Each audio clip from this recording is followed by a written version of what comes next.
September breakfast meeting of the Nigeria-British Chamber of Commerce discussed the topical issue, building multiple competencies in a challenge economy.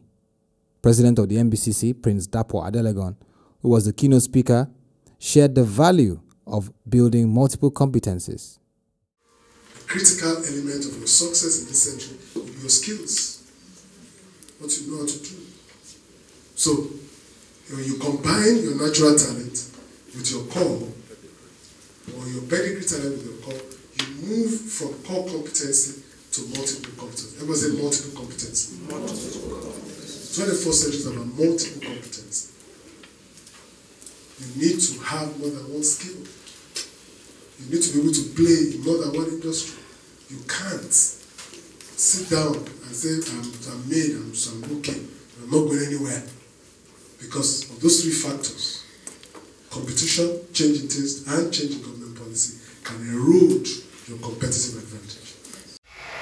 He went further to speak on tips on entrepreneurship that Nigerians should imbibe. Everybody wants to be an entrepreneur, but there are hazards of entrepreneurship. And I say that not all of us are wired for those hazards. Number one, hazard. An entrepreneur is a jack of all trade and master of all. From the receptionist to the driver to the accountant to the manager, that is an entrepreneur. So if you are lazy and you are cocky and you think you can't do some things that are beneath you, you can't succeed as an entrepreneur. The second thing is that an entrepreneur is usually very broke for a very long time before he becomes rich.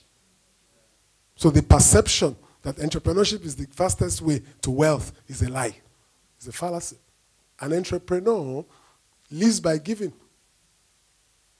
Because people will line up and knock on your door. The perception is that you are rich. And you better learn how to be generous. Because the favors that you cannot dimension are going to come from that generosity. An entrepreneur must be a prayer warrior. For those of you that don't wake up in the middle of the night to pray, it's difficult. In an environment like this, I'm talking of Nigeria, because there are forces that you don't see who even want you to, not to succeed, to crash. So it is not a tea party to be an entrepreneur. Panelists gave their perspectives on how businesses can innovate, strategize, and reinvent to create value for customers and sustain operations. Now today we've learned what we can do as an entrepreneur to be, we've learned what businesses can do, but I think I'd like to really talk a little bit about the disruption and how do we stay alive. Nigeria is going through a very difficult period. Businesses are going through a very difficult period. I think that any business that can weather the storm in the next 2 years, all right, can weather anything. In the past, you heard any business that can work in Nigeria can work anywhere in the world. So we actually have skill sets innate in us, we are natural traders, we are natural entrepreneurs. And those of us that also are not entrepreneurs today, but we are working in organizations, one of your take-homes is that importance of being entrepreneurial. How do you add value to your organization beyond your existing job? How do you think out of the box? Because if you don't do out-of-box thinking today, and you do business as usual, you'll be extinct in 6 months. Some of us have businesses that are totally dependent on foreign exchange, and overnight inconsistent government policies can ruin you. It is important that you do environmental scanning. It's important you look at the policies and what is going on in the country and how it affects your business. Not only in your immediate industry, but also other industries. How can we piggyback from some of the experiences of the banking industry? How has technology disrupted banking and is going to continue to disrupt banking? And what are the side effects of this technology? In the last couple of weeks, I've had so many fraud attempts on my person and also as a business.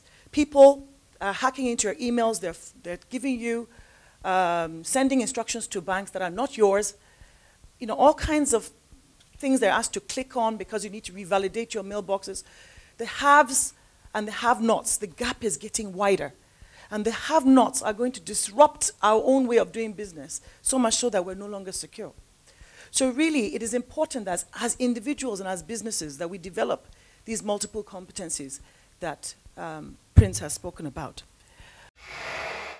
What does the organization do well that makes it to win in the marketplace?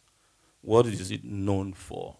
What's the expertise that the organization has that makes it win, that makes customers prefer it over others? And that is what has to be strengthened over time to reinvent the organization. Innovation also, of course, in this 21st century, basically is around the digital economy. I think Prince talked about ICT. So that's a basic competence. That's a basic competence everyone must have, businesses and individuals, in this century. In the 21st century and at this point, we need to reinvent. We need to reinvent our businesses.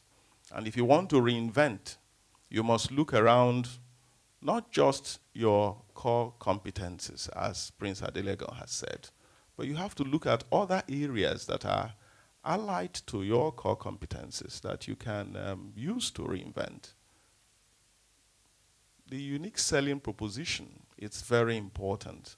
Every organization must first look at what they are doing currently and ask themselves, what is unique about what we are doing? There certainly has to be something unique about what you're doing. If there is none, then it's important that you have a strategy session amongst yourselves and develop something that you will seek to do better than others. Because if there is nothing unique about your business or your offering or how you do it, you cannot continue to exist. You will be marking time with destruction, business destruction, that is. Mrs. Clary Omotaye, CEO JNC International, who was one of the panelists, speaks further on how businesses should build competencies in an economic downturn. With the economic downturn in our country, it's no longer business as usual. We need a lot of disruptive thinking. We need to think out of the box. Most employers of labor are looking for people that think entrepreneurially. We think that if individuals can look at ways in which they can help their companies make money, save money, become better, it will be a greater opportunity for businesses today. It is a tough terrain. There are certain competencies that we're looking for, and it starts with innovation. I would like to see people that are innovative, that are imaginative, that are able to adapt to the trying times. And adaptability is not just about, thinking of a strategy for this year. It's something that you need to do more or less on a monthly basis. And then at the end of the day, being able to implement whatever strategies have been adopted. It is challenging, and I think there are certain competencies or multi-specialist ways of thinking. One, I think, is that most people have to understand some financial ability. So financial savviness is very critical.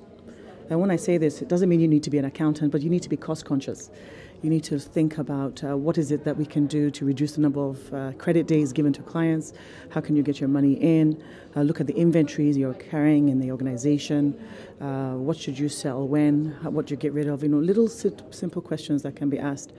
So the second is the lean management. What can we do in the company to save the company cost? If you're not making the top line and the bottom line is suffering because of the rising costs and inflation, and then the least you can do is to try and cut your costs in the organization. From simple things as, not printing paper when you don't need it, or not running generators after 6 o'clock in the evening, to more serious things about thinking about right-sizing in an organization or outsourcing part of your excess capacity or space. There's lots of little things that organizations can do. So I would encourage organizations to go back, go to the drawing table, get members of their company, not just managers, but people from the shop floor, form a committee and look at the different ways in which they can save money and make their organizations lean. The third one would really be more about understanding how important the client is or the customer is at this point in time, putting a ring around your customers and making sure they're happy. This is a buyer's market.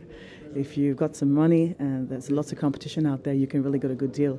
So people are going to be partnering with people, but they also want to get as much as they can for their money.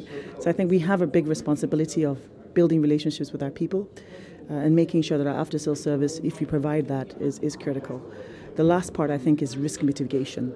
More and more, every business faces risks, but in these trying times, the risks are really enormous. And having said that, it's important that you identify those risks and do the mitigating factors that you can do. And as I said, I could give you one simple example. I mean, right now, if anything happens to your assets, you're going to have to replace them back. The cost of replacement is double. If you bought a car a year ago, it might have cost you $6 million. Today is 12. So if your asset is still insured at $6 million, you're going to have a problem. The recession in Nigeria does not spell doom for the country. It only means that it is time for individuals and businesses to build multiple competencies that can enable them navigate the period.